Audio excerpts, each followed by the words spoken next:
بچه ها دو نوع آنتن داریم.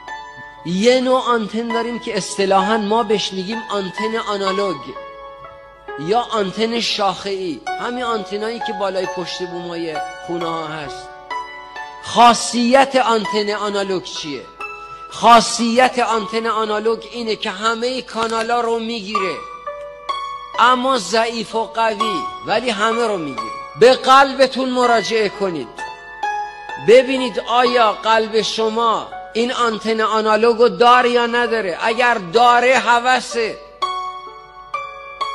هر وقت دیدید یه آنتنی تو قلب شماست که آنالوگه، یعنی شاهینو خیلی دوستش داری، از نرگس هم بدت نمیاد، از شهناز هم خیلی خوشت میاد، دوست داری جمعه هم با پروین یه قدمی بزنی،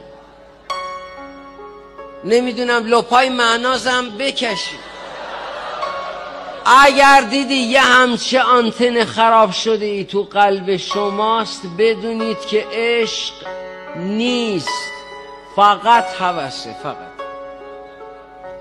اما در برابر این آنتن آنالوگ یه آنتنی داریم که بهش میگیم آنتن دیجیتال. این دیش های مشابه رو میبینید روبروی اون ماهواره یا ستلایت قرار میگیره، چشم تو چشم، دقیق، فقط متوجه همینه، فقط متوجه همینه. این آنتن مثل آینه میگیره، اما اگر یک ذره کجش کردی هیچ جا رو نمیگیره. هر وقت مراجعه کردید به قلبتون و دیدید که یا او یا هیچ کس، مطمئن باشید که عاشقش هستید. مطمئن باشید.